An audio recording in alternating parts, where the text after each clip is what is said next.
Un saludo a toda la teleaudiencia de la Mesa Redonda. Estamos comenzando la semana como hacemos casi todos nuestros lunes, este 11 de diciembre de 2017. Nuestro primer tema, por supuesto, tiene que ser la contundente victoria alcanzada por el Partido Socialista Unido de Venezuela este domingo en las elecciones municipales. Una victoria que ha sido el titular en muchos lugares de América Latina y del mundo, porque según los resultados, bueno, el chavismo ha alcanzado más de 300 alcaldías en todo el país. Y en los últimos minutos, nuestra última media hora aproximadamente, estará dedicada también a una actualización de lo que está sucediendo en Honduras, la crisis política que vive ese país centroamericano después de los resultados electorales de los pasados comicios. Para nuestro primer tema nos acompaña la doctora Ana Teresa Badía Valdés, periodista de Radio Rebelde y analista de temas internacionales, y también Jorge Legañó Alonso, periodista y subdirector de la Agencia Cubana de Noticias. Dos panelistas habituales a la hora de analizar este tema. Estos son nuestros temas. Mis dos primeros panelistas, por favor, quédese junto a nosotros.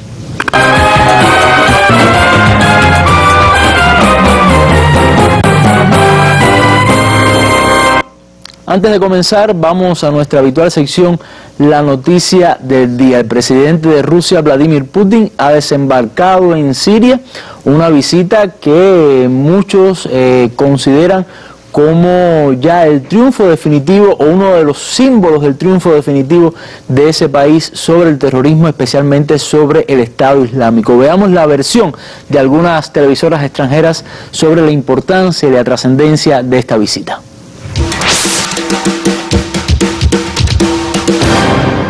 Vladimir Putin, el presidente de Rusia, ordenaba iniciar la salida de sus tropas desplegadas en territorio sirio, y precisamente lo hizo durante una visita sorpresa a la base militar de Jameinín antes de viajar al Cairo.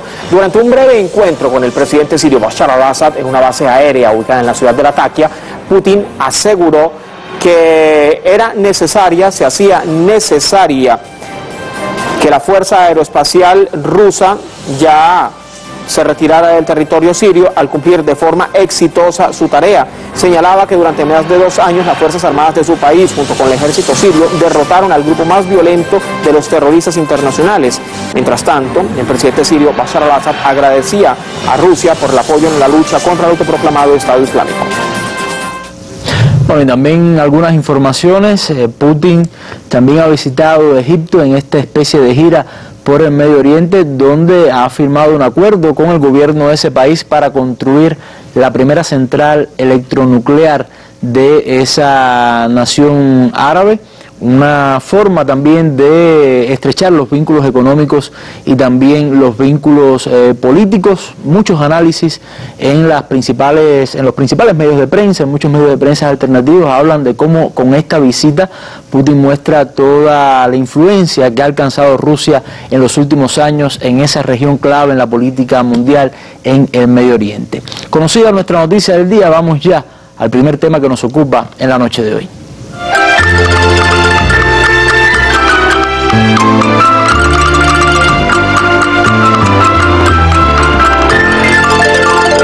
Tercera elección en menos de 140 días, el chavismo ganó en más de 300 alcaldías, ganó la gobernación del Zulia, las principales ciudades capitales del país, entre ellas Caracas. Altos niveles de participación se vio en este proceso.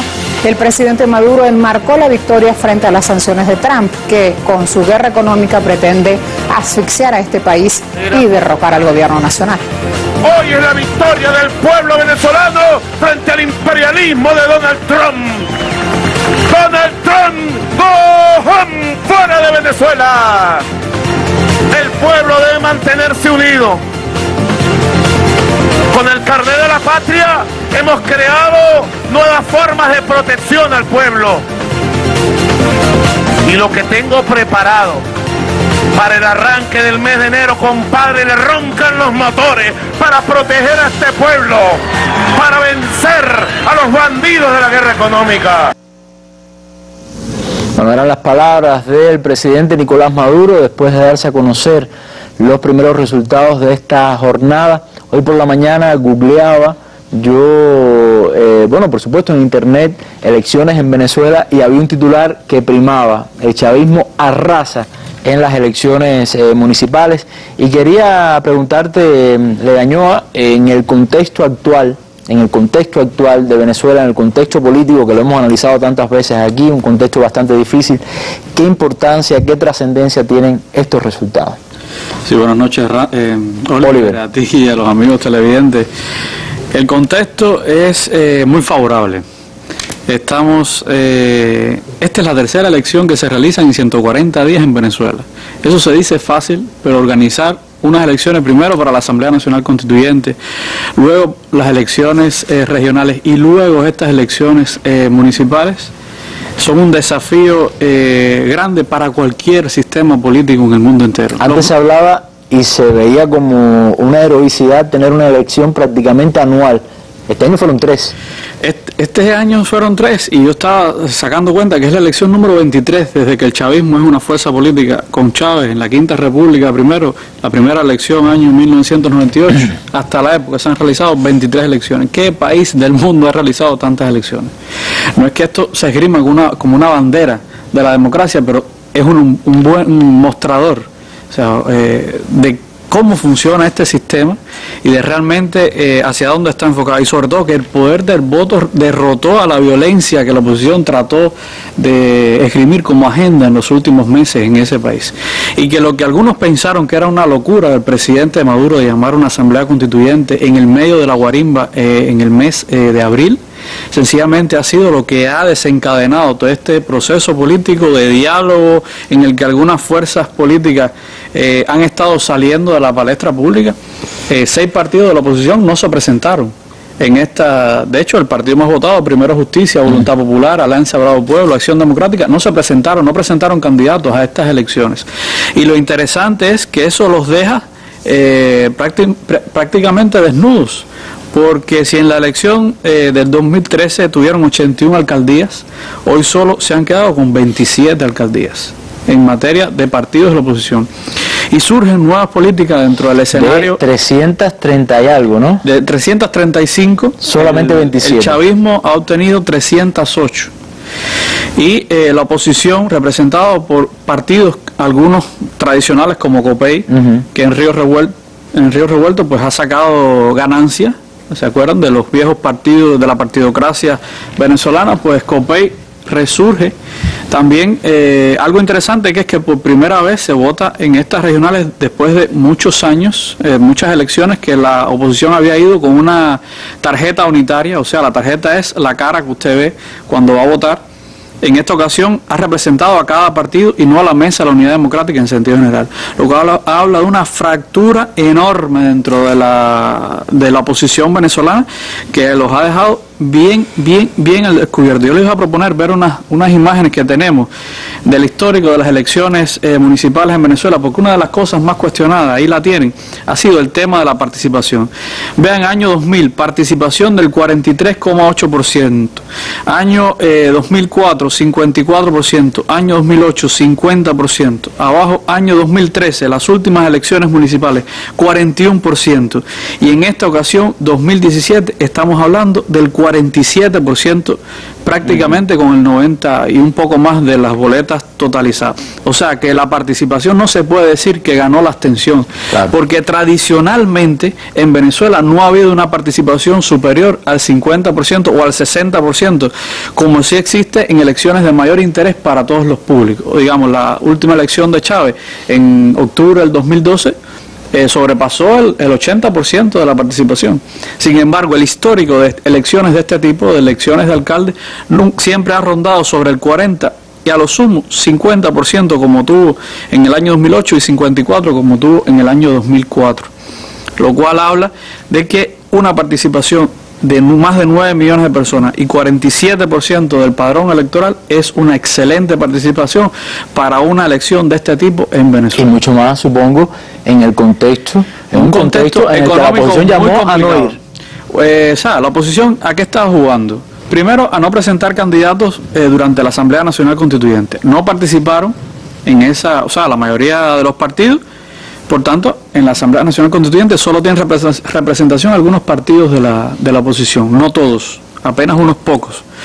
Luego, a las elecciones de gobernadores fueron y lograron algunas gobernaciones. Sin embargo, la joya de la corona, como en algunas ocasiones se habló de Zulia, la gobernación de Zulia, la perdieron por no quererse reconocer, por no querer reconocer a la Asamblea Nacional Constituyente y juramentarse Guanipa, el gobernador electo en ese momento, delante de la Asamblea Nacional Constituyente. Se vuelven a hacer las elecciones ahora y el gobernador es un gobernador del Partido Socialista Unido de Venezuela. O sea que lo que pudo ser una victoria para ellos se ha convertido en una derrota, porque el chavismo remontó esa derrota de hace apenas unas semanas y hoy se impone de nuevo un candidato del Partido Socialista Unido de Venezuela en esta gobernación. Y también hay que destacar que de las 24 capitales del país, de las 24 capitales regionales, usted sabe que una de las más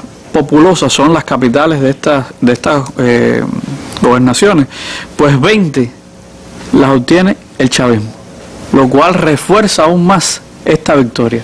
Estamos hablando de un evento electoral muy importante y que deja la mesa servida para lo que van a ser las elecciones presidenciales en el año 2018. A ver, de estas tres victorias, de estas tres elecciones, Ana Teresa, que hablaba Legañoa, está bueno, la primera, la convocatoria de la Asamblea Constituyente. Muchos decían que después los resultados de las elecciones regionales, o sea, para gobernadores, que también el chavismo tuvo un triunfo tremendo, bueno, se estuvieron condicionadas a esa victoria anterior. ¿Se puede decir lo mismo de estas elecciones municipales? En este contexto, ¿qué valor le das? ¿Se puede decir que se ha ampliado el capital político del presidente Maduro y del chavismo? Yo creo que primero lo que ha ocurrido esta vez no se puede ver separado de lo que ha venido pasando en los últimos procesos en Venezuela. Desde mi punto de vista, estos comicios de la jornada anterior representan un crecimiento incluso en la conciencia ciudadana con relación al gobierno del presidente Nicolás Maduro. Creo que sin dudas los comicios de ayer fueron superiores a estos últimos que se han realizado. ¿Por qué? Porque para mí no era lo esperado. Y para mí y para varios analistas también. De hecho, cuando tú decías el reflejo que ha tenido en la prensa la realización de estas elecciones, hasta la prensa de derecha o hasta la prensa de países fuera de América Latina han utilizado ese titular. Como bien tú dices, el chavismo arrasa en elecciones. Y es que ha habido que reconocer la importancia y la presencia de las fuerzas del Partido Socialista Unido de Venezuela en estas elecciones de ayer, cuando se dice que más del 90% de las alcaldías están en manos de este partido ahora. Yo creo que hay que pensar en que estamos hablando incluso de un fortalecimiento del mapa político del chavismo en Venezuela, cuando si comparamos con procesos como el del año 2013, había 294 alcaldías. Las causas, hay quien dice, no, pero la oposición no fue. Bueno, la oposición si no fue, lo perdió. No creo necesariamente que porque la oposición no haya ido, se haya manifestado estos resultados. Es decir, que no puede hacerse la lectura que seguramente aparecerán en muchos medios de derecha de que esto no ha sido una victoria del chavismo, sino una derrota de la oposición. No puede hacerse esa... Lo que sí tú no puedes decir que esos fueron los resultados porque la oposición no fue. Si la oposición, como había dicho antes también Legañoa y tú en tal sentido, hubiera estado en condiciones de ir, no duden que hubiera asistido a los comicios. Lo que ocurrió desde mi punto de vista, y de hecho se manifestó así, tenemos una llamada Mesa de la Unidad Democrática, una MUD absolutamente fragmentada que no logró articular un candidato único una vez más, y que desde mi punto de vista representada por muchas fuerzas políticas gastadas, y el desgaste político se paga. Si hubiera estado en condiciones de asistir a esos comicios, no duden que hubieran ido. ¿Y gastada por qué, Ana? Creo que sería bueno, lo hemos hablado hoy aquí, pero creo que sería bueno repasar para entender y para contextualizar esta derrota de la oposición. Para mí, ¿por qué? Para mí es gastada porque se utilizan los mismos personajes los mismos personajes políticos. Incluso a lo largo de los años hemos visto personajes que han pasado de COPEI al Voluntad Popular, a Primero Justicia. O sea, no hay figura alternativa nueva, al menos desde mi punto de vista, que realmente pueda representar a esa oposición venezolana. Creo que la semana pasada, cuando estábamos aquí analizando América Latina, veíamos uno de los videos a Mendoza. Enrique Mendoza. Y recuerdo tus comentarios, claro, mientras veíamos el video, y yo también, yo pensaba que Mendoza ya no existía. Bueno, pues se lanzó como candidato, no ganó, pero estuvo como entre los candidatos. Sí, pero por eso. En el año 99, cuando yo llegué por primera vez a Venezuela, acompañando a las brigadas de médicos cubanos que fueron a asistir a los venezolanos a propósito del deslave en la zona de Vargas, había un spot de Enrique Mendoza, que ya en aquel momento estaba aspirando a gobernación, y que decía: lo mío es trabajar. Y no ha evolucionado nada, o sea, ha trabajado igual, poco. Ha trabajado poco y ha llegado a ser prácticamente un cadáver político, aunque ya te digo, yo creo, y siempre lo he dicho en este espacio de la mesa redonda, que quienes adversen al gobierno del presidente Nicolás Maduro, como en su momento ocurrió con el presidente Hugo Chávez, necesitan un representante digno, ¿no? Digno entre comillas, o sea, necesitan un mejor representante, que hasta ahora, desde mi punto de vista, no ha aparecido. No hay una figura que logre articular a todas esas personas que tienen un pensamiento. Y supongo que diferente. También está el rechazo de toda la violencia que hubo. Eso te lo dejaba para el final. Se definió bien de quién es la responsabilidad. Eso te lo dejaba para el final.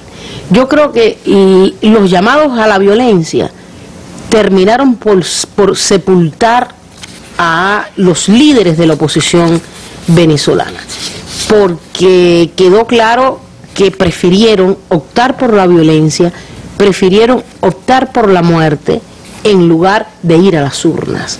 Y eso a la larga tiene un costo político, y eso a la larga la ciudadanía lo sabe definir y muy bien. Además, el boicot económico, estamos hablando de que algunas de las figuras de la oposición venezolana son las principales responsables del boicot económico en Venezuela, porque muchas de ellas tienen incluso acciones en las principales empresas del país. Y yo creo, te reitero, que desde mi punto de vista todo esto terminó por sepultar a los líderes de la oposición de Venezuela. Y ojo, siempre digo a los líderes, no me refiero a la oposición o a aquellos que adversen, exacto, a un pensamiento, a los líderes. No hay liderazgo, e insisto, no fueron a las elecciones, no por considerar que en Venezuela no hay democracia, o porque fueran a dudar de los resultados del Consejo Nacional Electoral. No fueron a la elección porque sabían sencillamente que iban a perder en muchos de estos lugares, porque no tenían un trabajo consolidado en tal sentido. Además que, fíjate, lo interesante es que esto que estamos viviendo ya lo vivieron ellos en el año 2005, cuando decidieron no ir a las elecciones parlamentarias. La participación en ese momento, que ha sido la más baja históricamente en Venezuela de cualquier elección de todos los tiempos, fue del 23%. Y el chavismo obtuvo todos los cargos de la Asamblea Nacional. Pero recuerdo haber leído comentarios, análisis de la misma oposición reconociendo que eso fue tremendo error. Un error garrafal. Entonces ahora lo repiten. Claro. Henry Ramos Alup se ha parado en varias ocasiones a decir que eso que ellos hicieron en el año de 2005 fue uno de los mayores errores. Fíjate, hay hoy unos tweets de Luis Vicente León, el presidente de Data-Análisis, a propósito de lo que dice Ana Teresa, interesantísimo. Que es un hombre de la oposición, o sea, defensor de las posturas de Capriles, de toda esta gente, dice: la oposición tendrá probablemente un tiempo muy corto para reestructurarse. Está hablando de las elecciones presidenciales del año que viene. Y definir una estrategia, pero el problema mayor no es el tiempo, es el líder que motive, organice y reviva la esperanza dentro de la oposición. Claro. Pero, o sea, ellos están muy claros dónde está hoy el talón de Aquiles que tienen. Pero Legañón, a ver, estos son elementos de los que hablaba Ana Teresa y de los que hablas tú ahora, que explican un poco por qué la oposición tiene esta posición política hoy, para no hacer el juego de palabras.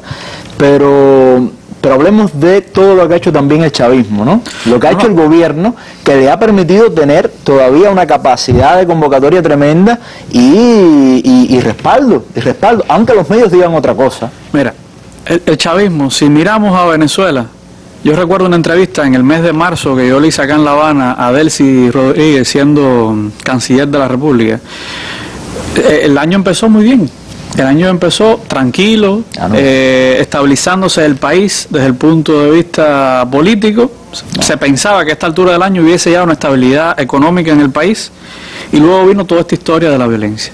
El punto hoy está en el trabajo que ha hecho en los últimos meses, paso a paso, el gobierno. ¿A dónde? En garantizar el tema de la alimentación, en garantizar la salud pública, en garantizar el acceso a los medicamentos, porque parte de la guerra económica fue cortar el suministro. Hoy denunciaba Jorge Rodríguez en la televisión que Julio Borges, que es el presidente de la Asamblea Nacional en este momento, no de la Asamblea Nacional Constituyente, sino de la electa última Asamblea Nacional, había realizado llamadas a presidentes de países europeos para que no le vendieran ni comida ni medicamentos al gobierno de Nicolás Maduro. Ese mismo Julio Borges que hoy está en el Vaticano, estuvo en el Vaticano entrevistándose y denunciando, obviamente, elecciones fraudulentas, en fin, el guión que ya sabemos que está pasando. O sea, lo que hay que reconocer es un gobierno que sin lograr poder tener una economía firme, asentada, ha enfrentado casos de corrupción públicamente en las últimas semanas, en PDVSA, que es la columna vertebral de la economía venezolana. Alguien me preguntó antes de las elecciones cuánto podía afectar esto, porque estamos hablando de hombres de peso que han estado siendo sancionados. Lo que los fortalece, si ese es uno de los pedidos de los ciudadanos. Así mismo. Yo les propongo ver una noticia, un reportaje de lo último que se conoce en Venezuela a través de las televisoras extranjeras con respecto a esta oposición, a cómo ha quedado, a la situación que tiene actualmente, y caer en ella, seguir en ella haciendo el análisis que estamos haciendo. Veamos. La bajeza, se están matando entre ellos, no creen en ninguno de ellos, todos quieren el poder para cada uno de ellos, no confían en ninguno de ellos, es terrible, y así tratan a su gente y así lo quieren tratar a uno. La misma línea abstencionista de la oposición es porque ellos quieren encender este país, quieren llevarnos una guerra.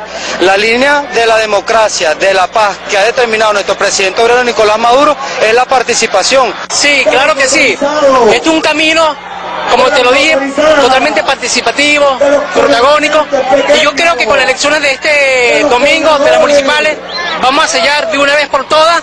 Caracas no solo es la cuna de Simón Bolívar, es la cuna de la revolución, es la cuna del pueblo rebelde. Que se abstengan los que no creen ni en la democracia, ni que creen que tenga futuro nuestro país. A pesar de las dificultades, hay una maquinaria sorprendente que tiene la revolución, que no la tiene ningún otro factor en el país. La oposición no cuenta con una maquinaria tan poderosa como la que tenemos nosotros.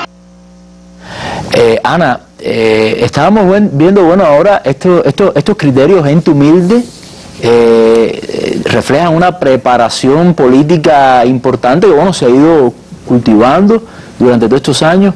¿Crees que estas elecciones, en medio de este contexto, tanta gente que fue a votar, el resultado para el chavismo, también está reflejando una toma de conciencia por parte de la situación del país, de involucramiento? Yo creo que puede ser el inicio de la consolidación de ese pensamiento.